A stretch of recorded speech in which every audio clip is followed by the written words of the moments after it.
नवंबर महीने में विदेशी निवेशकों ने कहाँ-कहाँ पैसा लगाया है, किस सेक्टर से उन्होंने एग्जिट ली है, इस पर एक बड़ी रिसर्च हमारी टीम ने की है और प्रियंका के पास उसकी पूरी डिटेल्स है। प्रियंका बताएं।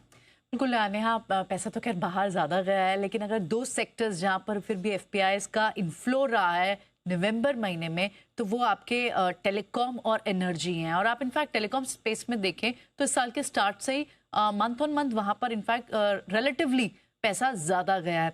नवंबर मंथ में आप अगर इस सेक्टर में देखें, कुल लगभग 14,126 करोड़ का इन्फ्लो आया है, जो कि पिछले 13 महीने में सबसे हाई पे है। हम टेलीकॉम स्पेस की बात कर रहे हैं। अगर इनफैक्ट सितंबर महीने को छोड़ दें तो भी टेलीकॉम स्पेस में हर महीने एफपीआईज की कुछ ना कुछ खरीदारी आपको देखने को मिली ही है।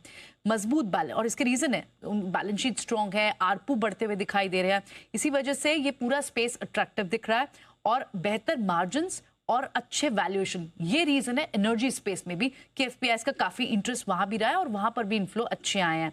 अब पिछले 2 महीने में आप एनर्जी स्पेस में देखें तो वहां पे भी अच्छा इन्फ्लो आया, लगभग 16,299 करोड़ का इन्फ्लो जो है वो एनर्जी स्पेस में गया है।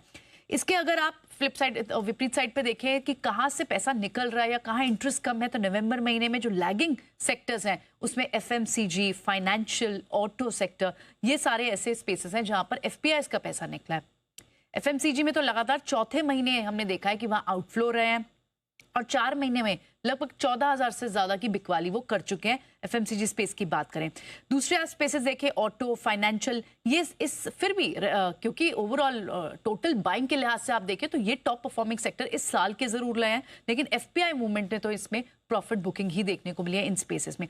ट्रेंड थोड़ा सा शिफ्ट होता हुआ कैपिटल गुड्स में दिखाई दे रहा है। अक्टूबर में लगभग 706 के आउटफ्लो के बावजूद भी आप देखें नवंबर में इनफ्लो दिखा है कैपिटल गुड स्पेस में। सबसे बड़ा अगर आप कैपिटल इनफ्लो बोलें एफपीआई का नवंबर महीने में, नवंबर 16 से नवंबर 30 के दौरान, तो पहला टेलीकॉम, फिर ऑयल एंड गैस, उसके बाद कैपिटल गुड्स, कंज्यूमर ड्यूरेबल और हेल्थ केयर। अगर आउटफ्लो की आप बात करें इसी समय, इसी दौरान, तो FMCG, automotive, financial, consumer service और उसके बाद आता है रियल एस्टेट। चलिए, तो बहुत सारे पॉकेट्स हैं जो एफपीआई को पसंद भी आए हैं और नापसंद भी आए हैं। एक बार सिडानी जी की एक बार जल्दी से बता दूं कि एक अच्छी रिकवरी आती हुई दिखी है बाजार में।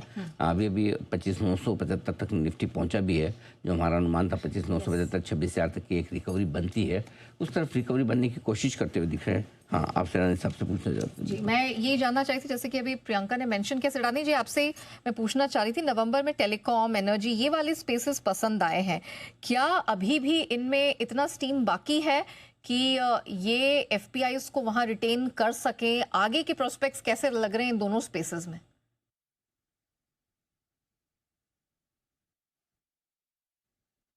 हमें लगता है जो टेलीकॉम स्पेस है यहाँ पे आगे भी अच्छा रह सकता है, जिस हिसाब से हमारा भारतीय में कवरेज भी है, और हमें लगता है कि यहाँ पे एक जो स्टेडी बहुत महीनों से अच्छा परफॉर्मेंस दिख रहा है, ये लगातार बनता रहेगा।